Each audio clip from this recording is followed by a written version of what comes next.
lovely, welcome back to my channel. You can tell what we will be braiding today. It's a spider. So I want my spider to look like it is clutching on something. So that was why I made these two little lines in between its legs or its hands, whatever the front ones are. This tutorial is inspired by a hairstyle made by Duchess Braid. She's on YouTube and this is her profile. You can check out her tutorial. And also I saw another spider hairstyle by November Love on Instagram. If you know, I love that lady and her handwork, so I will just insert pictures here so that you can see what inspired me to make this, and you can also check them out. So that tiny hole is going to be the location of the head of the spider, and this other round circle is going to be the tummy side. So the second one is slightly bigger than the first one. So you know when a spider is clutching on something, right, it feels like it has a palm, it has hands that are like legs, and then a palm, like this section at the tip of the hands that is straight. So that's what I am trying to recreate. If you see, I don't make like a complete curve. I try to make it flat, as if it's flat on these two lines, and then curve it. I hope you understand what I'm saying. But you would see it feels like my spider is holding on to those two lines. You see, I braided it flat a little before braiding my hand outwards towards the left hand side. At the end of the video, I just felt like sprinkling some crumbs at that junction there, because it really felt like the spider was holding on to something. There is a little difference between those first, the braids in the front and the braids at the back, so please just keep watching so that you'll get a perfect spider. And then when I watch those bugs, not just spider, their hands in front that look like clamps, like those hands, they seem to be like have like an angle, like it goes straight outwards and then bent, as if like a hook. Exactly, it looks like a. So I was also trying to recreate that, even though it's very subtle. Like the once the hand is coming out from the body, it's straight, then I take like a sharp bend and then make it curved before I make the flat hand side.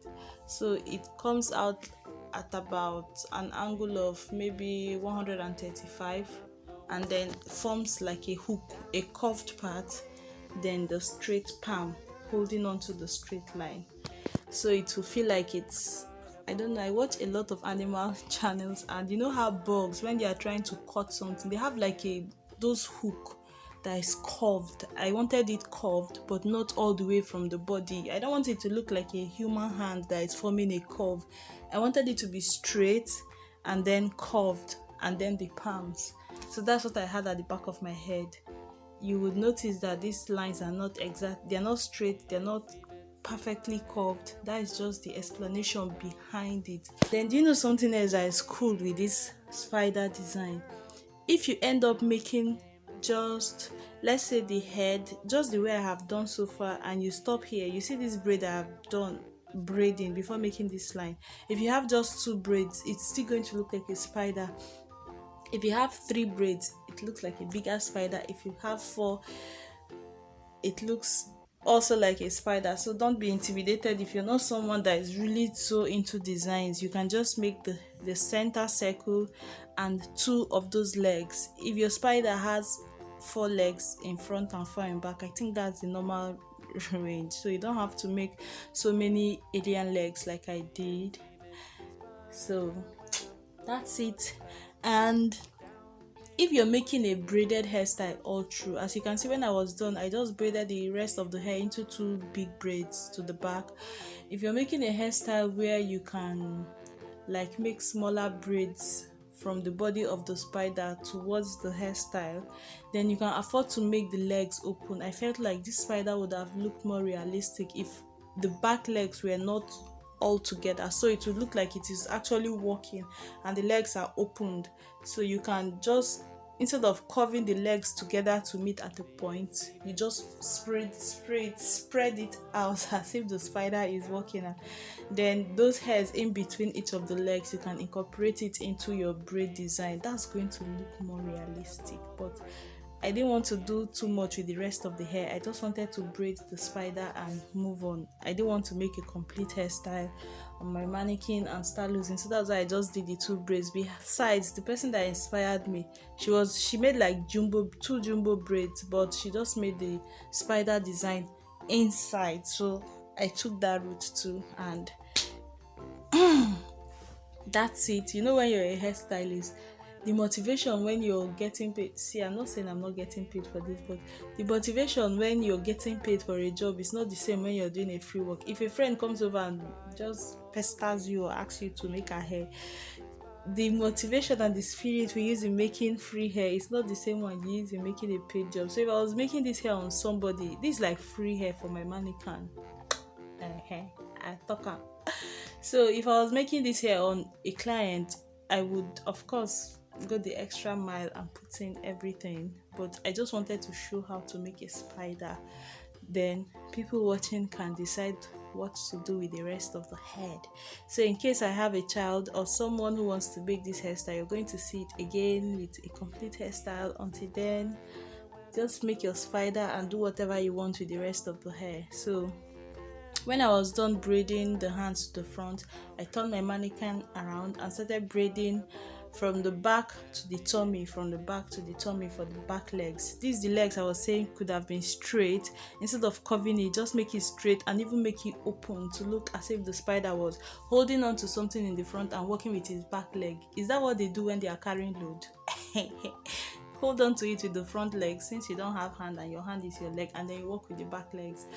Anyway, that's what I meant. And I decided to, when I was done, I had equal number of braids in the front and the back, and I looked at it and I remember very well that those spiders, like, the back tend to be bigger than the front, apart from those the dangerous, what is she called, that widow, black widow, the one that her bite is fatal to humans, that has big box of whatever in her ass. I needed my spider to have like a bigger ass and a bigger rear behind for whatever they pack there, whether it's venom or sheets, whatever they have there. So after sectioning the hair, like packing up the hair to braid the middle, I decided to add one more just to give it a bigger junk in the trunk, if that is what it looks like. But it did make the spider look bigger on the rear side, so that was this extra braid I did, and I think it came out perfectly. What do you think? Would you give your spider some junk in the trunk, or we are just doing too much? So when I was done this, we have one more to go. If you want this exact same mannequin, I have a link to my Amazon store in the description bar. See, I got 3 mannequins. I got one with that was advertised as afro hair. Then I got this one that is more like a relaxed hair or a blown out kinky texture.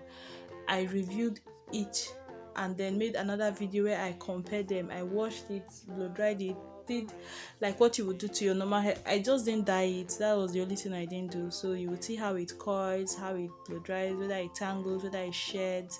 I checked those things. So check my review playlist and see. So when I was done, I took all the legs from the back and all the legs, from the left hand side and the right hand side of the back, plus the hair. I made that circle for the head and braided them together. So now I left out the braids from this front part. They are left out. So the ones from the back came towards the head and I braided them together, and that's what I am going to use and wrap to get the head. That is the head of my spider, or the top side of the spider. And then this remaining braids that came from the front, I braided it over the back one into a long braid. And you know what, if you leave this this braid long towards the back. It looked like another animal. I cannot say what, but look at this. And then it doesn't feel like a spider because you know spiders are all legs. So I decided to reduce that place by using a latch hook to latch the hair onto itself, just to reduce how long the middle part is, so that it would look like a spider is like small body with lots of legs. So that was why I reduced that part and used the latch hook to just keep fixing in and bringing out the hair until the tails of the braid was finished and exhausted. And then I had a shorter center side and plenty legs, and my spider is now like a spider. I was so impressed. Like whenever I braid animals or designs, I will call the kids around me and be like, "What is this?" And when I know I mess up is when they just start calling random animals. I'll be like, "Damn, I didn't get this one." But if I call like 3 people and they just look at it, they look at it immediately and like, "Oh, that's a spider. That's a spider. That's a spider." I was like, Chi baby, Chi we sabi. I get her, I get her, I get her, I get her, I get her. So I hope you're happy when you braid yours and it comes out like a spider. If you want to show me, I am Chydiaries on Instagram, same name as my YouTube channel. Just tag me, then I will repost it on my community tab. Thank you for watching. Are you spooked out? This would have been a good Halloween hairstyle. I was busy making bats.